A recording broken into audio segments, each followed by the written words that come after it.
Why do we sit here being silent, watching our leaders turn into tyrants? Have they forgotten which side they're fighting for? Checks and balances set aside and rule of laws, youth and ours, and Constitution openly ignored.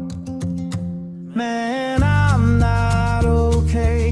Think we are being played. Is it time for right and left to join a greater cause? Man, I'm not okay.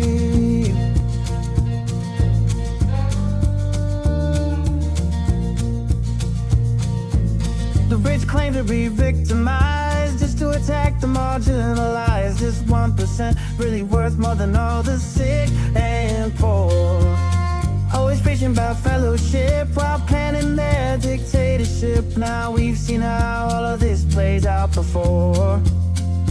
Man, I'm not okay. Think we are being played. Time for you and I to join our country's call. Man, I'm not okay.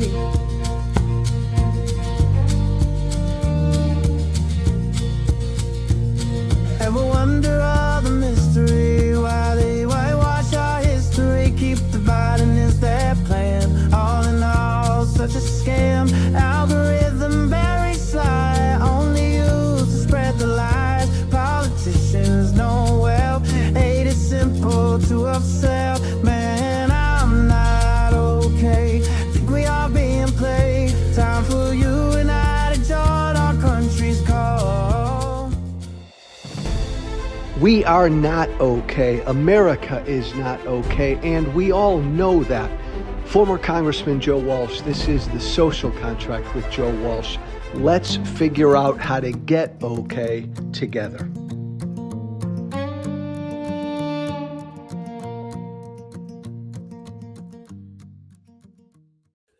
Hey, welcome. It's Wednesday. Former Congressman Joe Walsh with you. I've got a really great show today, a conversation I've been looking forward to for so doggone long. Two quick points before I bring in my guest. The election last night in Texas. I'll get into this more as this week ends. The Democratic primary. James Tallarico defeated Jasmine Crockett. Again, my big, broad view. Democrat voters right now want fighters more than anything else. Fighters, right? Fighters against Trump and what my former political party are doing to this country. Fighters. James Tallarico and Jasmine Crockett are both fighters. Different styles, to be sure, but they are both fighters nonetheless. And I believe, as a very, very new Democrat, that for the Democratic Party to be successful, they need both of those fighters in the game, doing their thing, Jasmine Crockett and James Tallarico. Second point I want to make, again, Paxis.app, it's right there. Our AI-generated tool, our one-stop shop for immigrants and citizens to go to in this country to lawfully fight back against ICE. It's ready to go. It's there. Go to Paxis.app. The first working version of Paxis is there. Check it out. Play with it. Ride it. Ask it some questions. Most importantly, share this AI-generated tool with anyone you may know, any immigrant in your community who would be in need of this Know Your Rights app. Share it. Check it out. Test drive it and share it. Paxis.app. I'm really excited today. My guest is author, speaker, award-winning writer, director, producer, Mark Vicente, to talk about There He Is, You Handsome Young I'm here. Man. It's the Silver Foxes. The Silver Foxes. By the way, before we get started, when did you begin to go gray? Very early, like in my 30s. My father, actually my late 30s, my father was like pretty much white when he was 31. Mark, I got the same thing. Irish. I began in my mid-30s. I resisted at first, but now what the fuck? So my biological dad was Irish. That explains it. The Irish tend to gray early. That voice, that radio voice there, and that mug is Mark Vicente. There he is. You may remember him, 2004, really cool film called What the Bleep Do We Know? Fascinating guy, and he's working on fascinating stuff that I really want to talk about because I think it says so much about the times we're living in right now. Mark, I Yeah. spend every minute of every day yelling about politics. Yeah.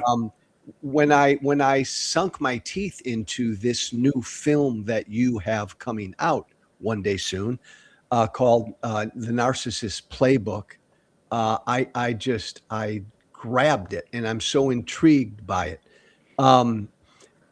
Quick question before we get into it: when is The Narcissist Playbook coming out? I'm gonna say spring-ish. Awesome. Yeah, we're still in the process of like marketing. We're working on completion. We're still doing some fundraising, but that's the goal. Cool. Spring. And in a nutshell, you bump into somebody in a coffee shop and he hears you're working on this film. You got this new film coming up. You got 30 seconds to explain it to him. What is it?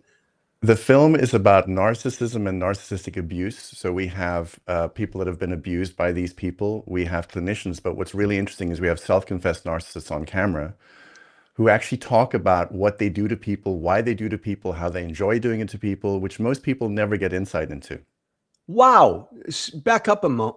You literally in the film, you've got real, actual living narcissists in the film. Yeah, from sort of low grade all the way up to like a narcissistic psychopath. Wow. It's fascinating stuff. The first question, Mark, I always wanted to ask you was why? You've done a bunch of different things. Why this? Why this topic, this film? Narcissist play. Yeah, good. It's a good question. So I was in a cult for quite some time. Some people know that. NXIVM, we did this show called The Vow on HBO. In 2017, when I was starting to wake up, because I was sort of idolizing and lionizing my cult leader. And my big shock was like, can I swear? Yeah, oh, fuck yes. Okay, good. My big shock was like, holy shit. Like, he's not who he says he is. Like, he's actually a psychopath, which was a massive shock to my system. And my wife, who's a very, very wise woman, who actually was the one that helped begin take the entire cult down, said to me, because she put in front of me stuff about narcissism and spiritual narcissism, which was weird because the cult leader was teaching us about narcissism and psychopathy in the cult, which was kind of inoculating us because we thought, well, it could never be him. It was a big game. And she said to me one day, you should make a film about narcissism. And I was like, that's a good idea because I'm trying to unravel stuff. And what I began doing is watching and listening to self-confessed narcissists and psychopaths because I never got the satisfaction of asking my cult leader, like, how do you really operate? Like, we had a 6-week-long court case in federal court. Not once did he admit to anything. Sort of messianic delusions, like he's, the victim of everything, but he never really spoke. So I wanted to understand, like, how do these people tick? And the reason I wanted to understand that was because, like, how did I get fooled? Like, I'm sort of vaguely intelligent, vaguely. How did I get fooled? Back up, my friend. When did you sort of formally get into this cult? 2005. And so you were in it for over a decade. 12 years. So in the first 5, 6, 7, 8 years, any inkling as to who this cult leader was? I was so enamored with what I thought their values were, because what they did is this is how I got in. They basically reached out to me after What the Bleep came out. They reached out to me. They began this interesting love bombing process. And the way it worked was like, we're going to come pick you up in our Learjets. We're going to fly you all over the place. We'd like you to introduce us to some scientists and tell us your dreams. And hey, we're going to help you. And they did, Mark, they did. They picked you up in their Learjets and flew. They sure did. They sure did. And so as a filmmaker, we're always hustling to find resources to make our stuff. Yeah. As a filmmaker, if you get picked up in a Learjet and you're with like heiresses and shit, and they say, we're going to help you, and they have a shit ton of money. Yeah. You're like, okay, well, this sounds great. And then I went and took a course and I was like, this is actually pretty cool. They basically mirrored back to me my deepest values. They knew what I cared about. Like I was this guy from South Africa. I was super anti-apartheid. I made anti-apartheid movies. Like everything was about making the world better. I wanted to make movies to do that. They said, we're going to help you do that. And What so what that's do you, how I got Mark? sucked in. What do you think they were doing? Why do you think they grabbed onto you back then? They Now saw me, looking back, yeah, they saw me as somebody useful because they saw the film What the Bleep. They thought this guy has our values and we can really work with him to promote our mission in the world, which is like ethics and this, that, and the other. But also, he can give credibility to us because the cult leader has a bad reputation. He can give us credibility. even back then, he had a bad reputation. He did, but at that point, like when I first, I mean, Yeah. the night before I went to my first class, I remember saying to the second in command, Nancy Salzman, like, I read the stuff online, it's bad. And she was like, well, haven't you been called a cult leader before for the stuff you're doing? I say, yeah. She says, well, come join our cult. It was sort of funny. And I was like, oh, of course, when you're pushing the envelope, you get pushback, Yeah. that kind of vibe. What, Mark, how do you pronounce that? The name of the cult, the group? So NXIVM, it's how it's known publicly. We called it ESP, Yeah. Executive Success Programs, but NXIVM. By the Well, way, NXIVM, turns out, we found out later as we were escaping, was based on the Latin word nexum, which was debt bondage. And because what he was doing was he was Whoa. blackmailing people, and it was based on debt bondage, the Latin word for debt bondage. What was their good side public facing mission? What did they claim that they were all about? To make people more humanitarian. There's glitches in our system, that make us angry, that make us hateful, that make us not see other people as human beings. So like we need to work on like your internal software, get it straightened out so you can see the humanity in all people. You can become ethical, Beautiful. less react. It's all great stuff. It's everything we need, Were there a lot of people in the cult?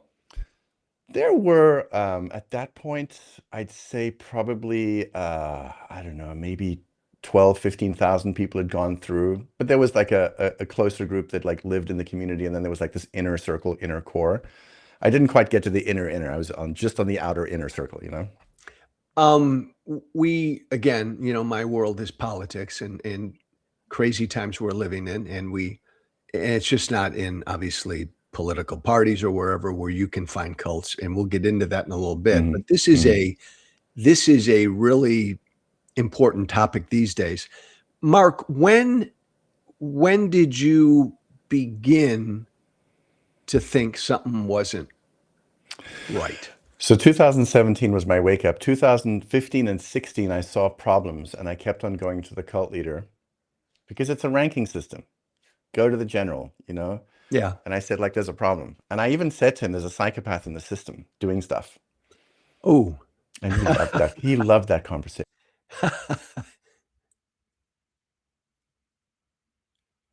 Oh no, Keith. Did we lose my friend? Mark, you've frozen. Hopefully, we can get Mark Vicente back because I am just digging this conversation. I'm speaking with Mark Vicente. He's got a new film coming out. We're going to get him back here. There he is. Mark, you there? I'm coming back. I don't know what happened.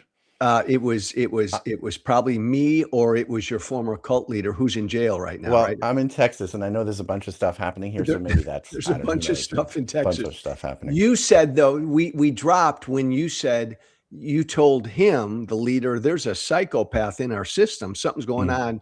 And I think you said he loved that conversation. He loved the conversation and he distracted me from it because what I was seeing the women were miserable, especially the ones close to him. They were skinny to the point that their skin seemed translucent. Like I was asking him questions about, like, for instance, Allison Mack. I was saying, like, what is up with Allison? She's very skinny. She looks unhealthy. And he would say things like, well, she's still getting her period. And I'm like, why the fuck are we, what? How do you know?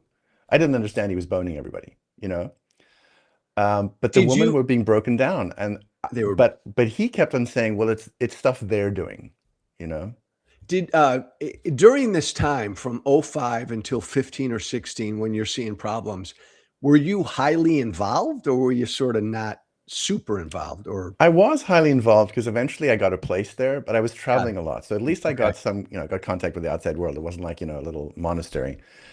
And the thing that's so interesting is there were problems, but it's a bit like, I was listening to your show the other day. where you talk about people that are I got to tell you something. I am loving this conversation. So, Keith, uh, Mark has frozen again, but I'm not going anywhere. We're going to get him back because I'm absolutely loving this conversation with Mark Vicente, who has a film coming out this spring called The Narcissist Playbook. Talk about a film for our times. And in the movie, there are actually four narcissists. Mark, you were saying, and again, I'm going to stay here till 6 o'clock tonight because I'm digging this conversation. Fuck it. You said you were listening to a show of mine a couple of days ago. Yeah, and basically you were talking about how people seemed so that they were in a cult, and so the way I see it is they're ideologically infected. You're so infected with your own values, and you believe that your group, your whatever, matches your values completely. So if you see something that doesn't match your values, it's okay because I want to be on the side of goodness, you know? Were you during this time, were you getting something positive out of it? Interesting question.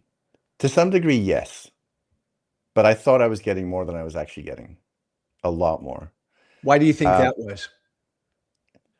One of the things that happens in these kinds of groups, in these kinds of cults, is you're told constantly that everything you're getting is because of the great leader kind of thing. Got it. And so everything was attributed to him.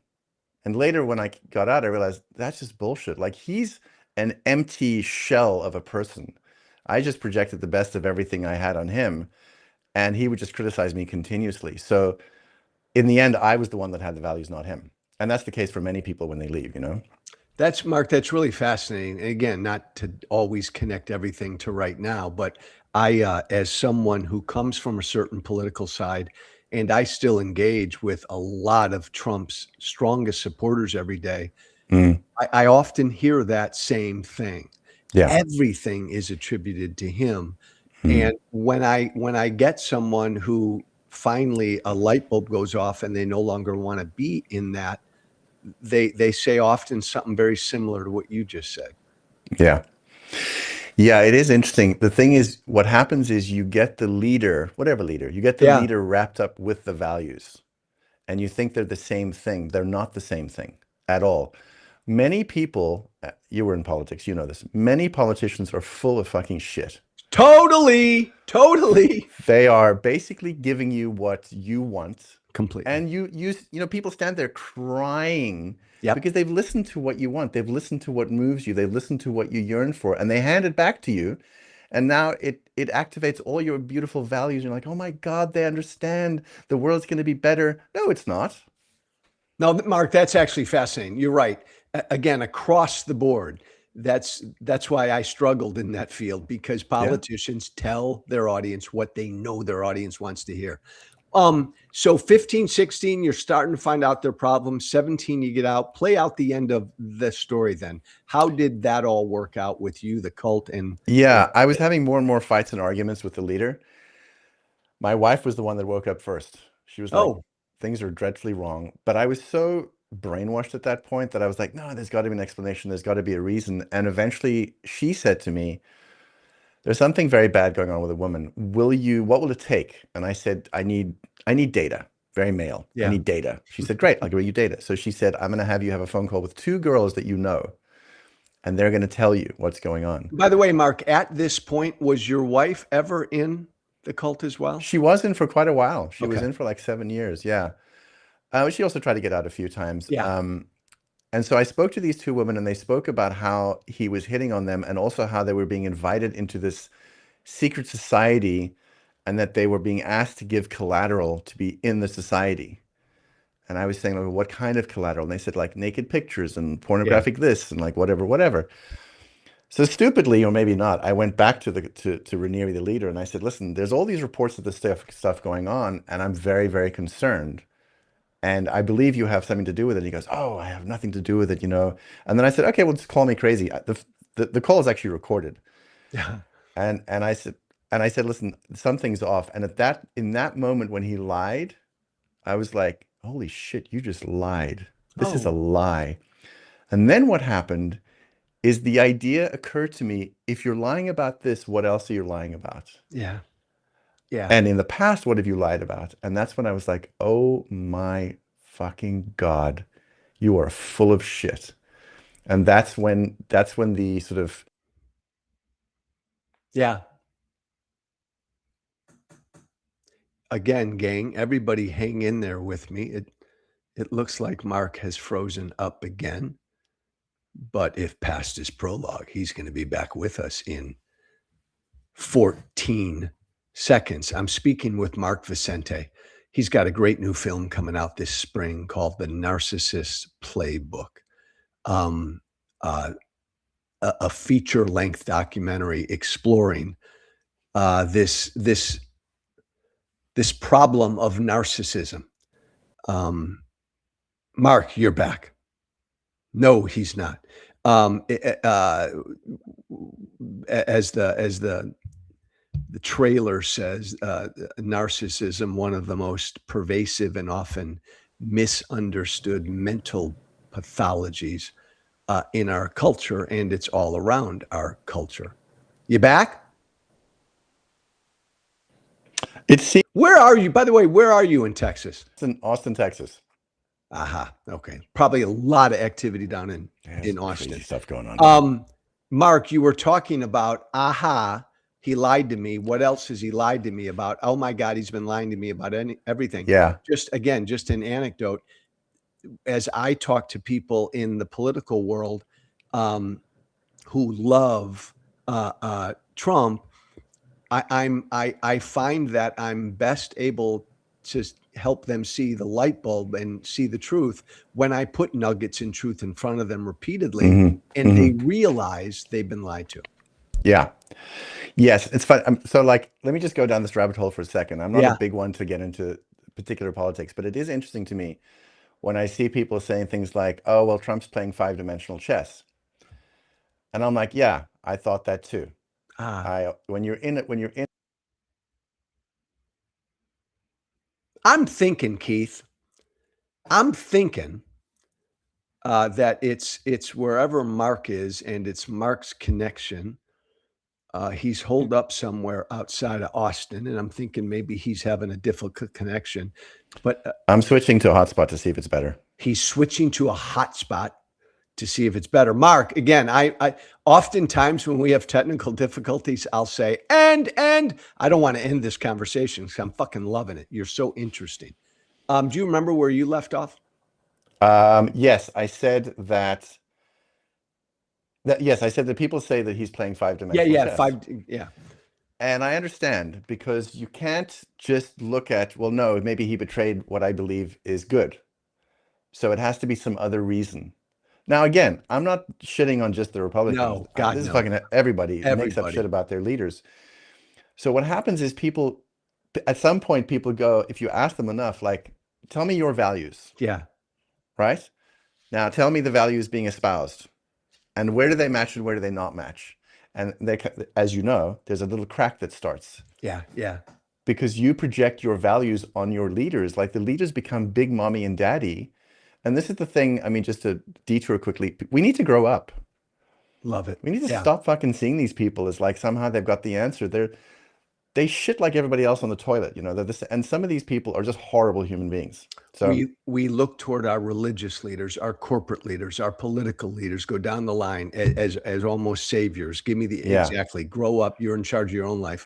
Exactly. So we're done with him, but he ends up getting convicted. He's in jail for the rest of his life, right? He is. I mean, big trial, huge fucking trial. And, you know, and at the same time, they're coming after all of us. All the whistleblowers are coming after us. They're trying to get us, you know, thrown in prison in Mexico. And they have a lot of money. Like, they have, you know, hundreds of millions of dollars at their disposal. I mean, I was up against everybody that was for the prosecution. We were up against 5 lawyers pretty much every day. Defense attorneys, very, very, very, very good people at their job. You know, it was ugly. Is it still around, Mark, at all? It's actually still operating, but it's changed names, mostly in Mexico. Okay.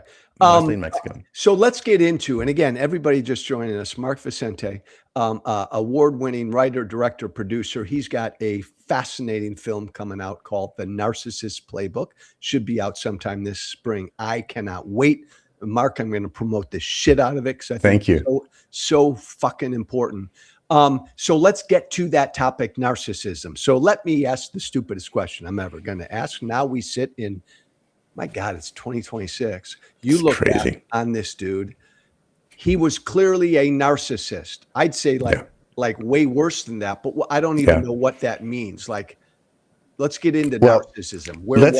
I suppose let's just get clinical for a second. So the DSM-5 Diagnostical Statistical Manual says that there's 9 criteria. I actually have them here. Grandiosity, requires admiration, preoccupied with fantasies, entitlement, need to be special, exploitative, lacks empathy, is envious, and is arrogant. Those are the 9 criteria. Wow. And clinicians say if you're displaying 5 of the 9, then you probably have narcissistic personality disorder. That, I believe, is the basis. It's the most basic ingredient of, like, let's say, a dark tetrad type individual, a really malevolent individual. That's the basic thing. So what we wanted to do in the film is understand what it is, because the word gets thrown around a lot. And when you talk to victims and they tell their stories, there's a playbook. It's the same things that are being done to them. It's almost like these people go to the same school. Wow. But what's going on is they have the same wiring, they have the same pathology, so they behave in the same way. It's just a question of, like, how does it express? Like, are they grandiose and loud and obnoxious and a complete asshole? Or do they use victimization to make themselves the center of everything? Are they covert? Are they soft-spoken? Do they suffer all the time and do all kinds of shitty things to people? So it's just a question of how it expresses. What is, Mark, what is the guidebook? What is the playbook? How would you summarize the narcissist playbook? What is it seems to be that what they do is they choose a target, and sometimes they really intend to hurt them, or sometimes they just are enamored with this person. They love bomb the person. Yeah. And the person's, like, in awe, and they think, oh my God, this person understands me better than anybody else. Then they isolate the person from their entire support system to get control over them, and then they start devaluing them and destroying them. And it's almost like they're like a vampire trying to suck the life force out of the person. And they need control. If they don't have control, they go crazy, and they can't abide by not being worshipped.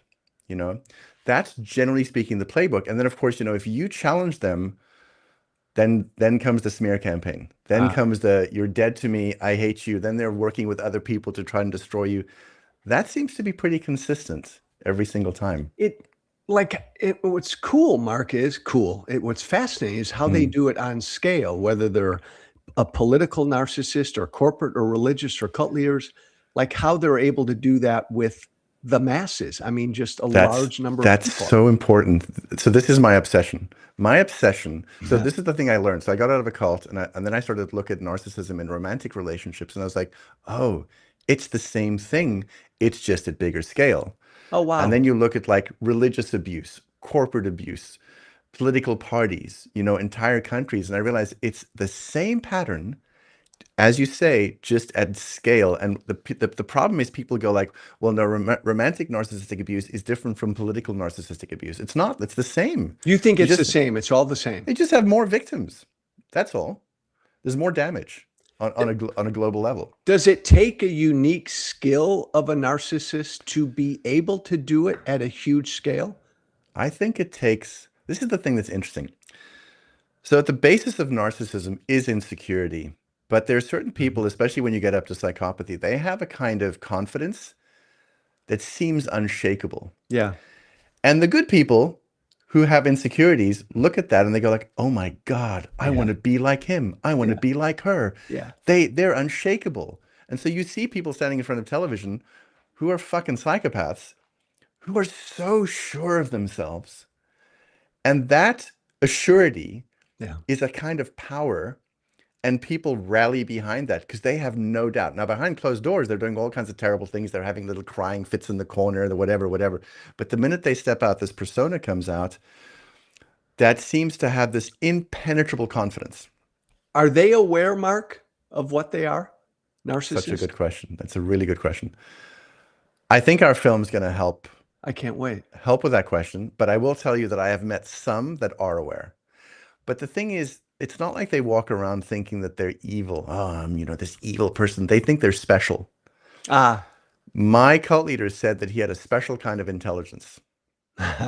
And he even taught us about what happens when a person falls from having empathy to having no empathy to having almost negative empathy. He taught us about, like, you have zero self-esteem, you're miserable, and then you make a discovery. And it's what he called negative self-esteem. And the discovery is you can do anything you want. And that is a kind of weird, fucked up, upside down self-esteem. He taught us that. He was literally talking about who he was, because he loved practical jokes. So he loved actually showing us who he was right in front of us. So I would Wow. say some do know, most don't know. And again, I want to everybody, Mark's film is going to be out sometime this spring, The Narcissist Playbook. Everybody in this country and the world needs to watch it. I think so. I think so too. Are there, is it a gross generalization to say that all the super narcissists are super charming? I think it is. Okay. There are tech gurus that are not that charming. Okay. They're kind of awkward. But it seems to be a hallmark of some of these people who are very skilled, that they're very charming. And part of the charm, I think, they see us like, because they don't have the same emotions, they see us like little computers that they've hacked. Mm-hmm. When I do this, she's going to do that. When I do that, he's going to do this. And they're not flustered in the same way. They're flustering you, and they're analyzing your response, and they're learning how you work. You're in turmoil because they just said something. It doesn't bother them at all. And if you said that to them, they'd enjoy it thoroughly. Oh, that's so cute. She's trying to fight back. He's trying to fight back. That's so cute. Let me really fuck with them. Wow. Charm is something, though. They understand people so well. And this is the fucked up part. They really understand the human psychodynamic really well. So then I want to push back a little, but I won't, because this do it. No, do it. No, like I know a lot of super narcissists. I know of a very well-known political narcissist who I think's a fucking idiot. Mm-hmm. But maybe that's not fair, Mark, because what you're describing, they've got to have a certain level of smarts. Okay, so let me agree with you. They're idiots because they're so delusional. Yeah. That they think the worldview in their head is reality. Got it. And if you come to them with something that's not, like, you're the idiot. You just can't fucking see. So they're not in touch with actual reality. They're in touch with their delusions. And they do delusional things. That's why when you see things of the end days of the dictator, they're like batshit fucking crazy. Yeah.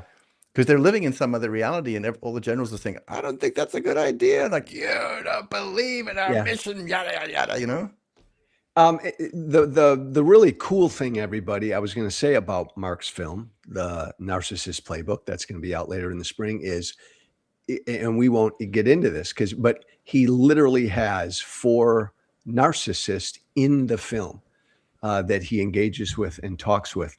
Mark, evil. Are narcissists, an impossible question, are they evil? Here, let me answer it this way. There's a very clear distinction we can make. Okay, so low-grade narcissism, I don't think so. Because yes, there's a spectrum. I don't want people to think everybody's narcissistic, because they're not true. There's a healthy ego too. By the way, let me back up a minute before I get to that question. And maybe this is where you're going. Forget about low-level narcissism, but the higher-level, more extreme narcissist. Are we talking about sociopaths or psychopaths? Yeah, and they're wearing suits. Wow. And they're wearing medical garments, and they're whatever. What I'm seeing more and more is there's predators and non-predators. And the predators, they're evil. They mean harm. And there's non-predators. Yes, there's people that are narcissistic, but they're not predatory. There's somebody that wants to be the center of attention. And if you pointed out to them the thing they said hurt, you'd be like, oh shit, I'm sorry. Yeah. But again, they wouldn't be sorry that it hurt you. They would be sorry that it reflected badly on them. Right. But they're not evil. Yeah. They're just fucking childish. But as you turn up the volume, you get to the predatory personalities. So that's a really cool word, predator. They're predators. So then when you get into that realm, what makes them a predator? People are meat. People are fuel. They're not people. They're just fuel to fuel your mission, your delusion, your whatever. So whatever you do is fine. You get your rocks off, whatever. I mean, that's, the Epstein files is just fucking loaded with predators. And Oh by the my way, I God. just saw a meme this morning. They can find the guy on the other end of the world and where he is and bomb the fuck out of him, but they can't find all the predators. Like, that's amazing. Yeah. Well, and that's a good point, because in the Epstein files, it's like the world's most powerful connected people on the planet. So the notion of evil, we're talking about the more severe cases of narcissism. Yeah, it's so funny. We actually have a section on evil in the film. I'm very excited for people to see it. There's a whole, because we address a lot of these things. There's a lot of questions like, are narcissists born? Are they made? Are they all evil? Is it all bad? And because we focus a lot on the worst aspects of it, we don't really focus on that there's just a narcissism that's annoying. There's annoying people. They're the people that they suck the air out of the room. They need so much attention. You're like, oh my God, I feel exhausted. I need to leave. And they just go for hours feeding off everybody's attention. Mark, and I say this as a former congressman, I say this as somebody who ran for president. In almost any field, politics, business, religion, whatever, aren't anybody who fights to get to the top of that fucking field, aren't we all sort of narcissists? Yes, but what? Here's something I keep thinking about. I see people going into politics because they really think they can change the system. Yes. And then they get there. My dad was in intelligence. There's shit I understand. They get there and they realize the cost and that they're never going to be able to do that. And they said, you can handle this little slice here, but fuck off over here. Yeah. And you better play ball or you're not going to be in this position. The good person wants to be in the position because they want to affect change. So they make the deal. Okay, fine. I'll play that game as long as I can do the good thing I want to do here. Those people are chewed up and spat out most of the time. Yeah. Yeah. And then there's the other people like you're describing that they understand these people don't care what the system is. It could be social justice. If they work their way to the top of the social justice machine, they have power. There is no such thing as like, well, this movement is good and that movement's bad. Right. These people look at it all and go, where can I get the most fuel? Right. Where can I get the most power? Where can I affect the most so I have the most control? Could be politics, could be medicine, could be charitable, whatever. It could be NGOs, whatever it is. They work their way to the top. And the good people who are so busy saying, oh, don't try and analyze somebody, they're just wounded. Fuck off. Yeah. Well, then, Mark, that then portends my next question. Can you get to the top? Can you be president of the United States? Can you be the CEO of Apple? Can you be the head of Facebook? Can you be the Pope? Can you get to the top of a field and not be a narcissist?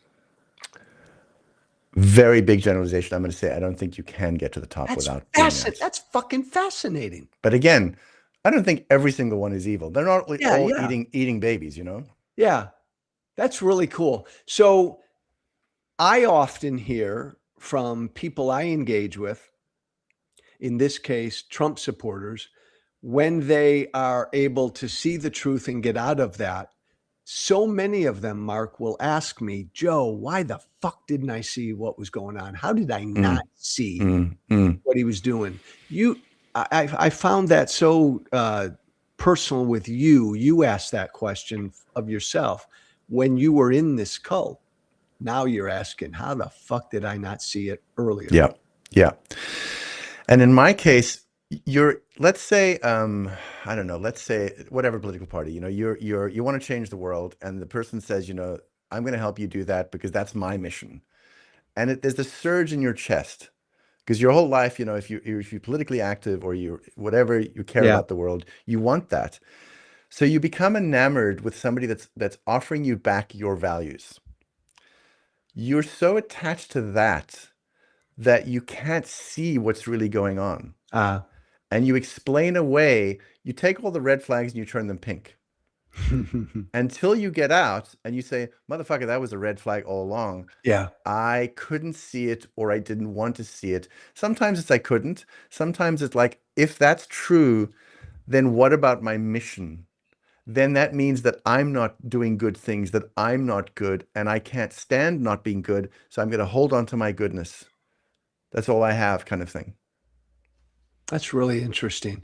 And Two sad, more, but yes, interesting. yeah, two more for you, Mark, because I could go on for 4 fucking hours. The film is The Narcissist Playbook. It'll be out sometime later this spring. That guy is Mark Vicente, has lived a fascinating life, and I can't wait to see this film. 2 final ones. As you were making this, as you sunk your teeth into the issue of narcissism and you're making this film, did anything surprise the fuck out of you about what you learned? Yes, and it's in the film. Yay! Yay! Good. There is a twist in the film. Cool. Also, I don't think that, we who made the film, I don't think we truly understood what was going on inside of them. And I think we have a deeper understanding now. There is a kind of emptiness. There is sometimes a complete emptiness, and they're trying to feel something. Yeah. And sometimes that comes out in extreme things. I mean, just to get dark for a second with the Epstein files, the reason these people are doing such dark shit is because they're trying to feel something. But now, like when you're starting to eat babies, that's like, okay, you've like exhausted all the other fun things in your life, because now you're into some fucking dark shit. Yeah. Last question. You say, I think in something I read about the film that, and I'm paraphrasing, all the world's problems, all the world's issues can all be traced to individuals lacking conscience and empathy. Yeah. Explain that. I think we focus on all kinds of individual things. Yeah. Yeah, there's so many fucking problems. And I'm starting to feel like there's too many problems to deal with. And so what we want to do is we want to show people that if it goes back, these things are there because of decisions that were made. These decisions that were made, some of them seem to suggest somebody who has zero conscience, doesn't give a fuck about you or anybody else. So it's all coming back to people that are potentially very malevolent. Didn't mean to do a thumbs up. Potentially very malevolent. And we're blind to it. And the reason we're blind to it is because we're so attached to our own like goodness. This is the problem with the good people. We don't want to look at evil. We don't want to look at bad people. In our film, we take people through the experience of kind of an awakening of like, oh shit, this is how it works. In a way that they can't really go back anymore. You can try and explain it away as like, they're just wounded or they're whatever. But there's a specific experience that people will have in the film that is shocking and kind of revelatory, and I think necessary. Damn you, Mark Vicente. I want to see the film tomorrow. Well, you should show the trailer to your people as well. Yeah. Look, well, Mark, we'll close with this. We're going to play, Keith, let's play the trailer. Again, Mark Vicente, author, speaker, award-winning writer, director, producer. The film's called The Narcissist Playbook. It'll be out this spring. Mark, thank you so much for this. We will close with Keith. Let's play the trailer and then we'll just pop out. Mark, and then go to the website narcissistplaybook.com. Again, just Narcissist Playbook. Just narcissistplaybook.com. Narcissistplaybook.com. Boom, boom. I'll push that on all my socials. Thanks. Narcissistplaybook.com. Keith, let's do the trailer. Thanks, man. Many people don't like the idea that monsters really do exist. In the world we live in now, narcissism is incentivized. It's rewarded. The message is, if you're a narcissist, you're going to end up on top. You're going to end up rich and famous and powerful. It can help you get dates. It can help you get elected. So they're kind of winning.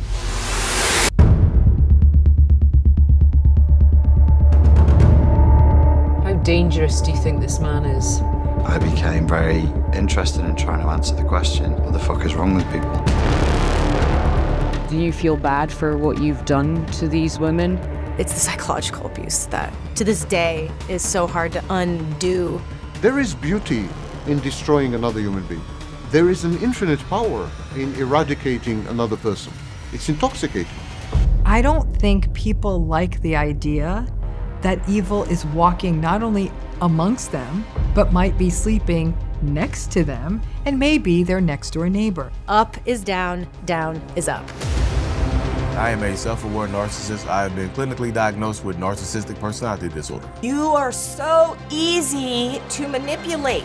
It's ridiculous. It feels magical. When people tell me magical connection, I'm usually like, run away. I knew nothing of narcissism or narcissistic abuse for 12 years that we were married. They both were very narcissistic, very controlling. I'll tell you the difficult part of this story. Everybody stops at, oh, they're incapable of empathy. Yeah, that's the tip of the iceberg. They're not capable of humaning. I believe that I am the next target. The man is a fucking animal and he belongs in prison. So long as the normals and the empaths remain unaware of narcissists moving in their midst, then we will prevail. He's over there. He's behind us. Yeah, he's over there. That's him. That's so fucking cool. Bring Mark back. Can we bring Mark back? I'm here, my man. Oh, that's awesome. So you jerk, you left me with one more question. Okay, yeah. And don't answer this. Maybe your film addresses it. Can we ever, how do we defeat it? Narcissism. Narcissism on a big, broad scale that impacts that issues and problems in the world that leads to problems. It seems almost insurmountable to me that we can defeat it. Okay, so we do address it to some degree, but I have been thinking recently, the reason these motherfuckers can do what they do is because we fuel them. Yeah. With our attention. Yeah. With our awe, with our respect. Yeah. If we withdraw the fuel, they can't do it. And therein lies the rub, because that's tough to do. But we have to. We have to. That's the only way. They're crazy.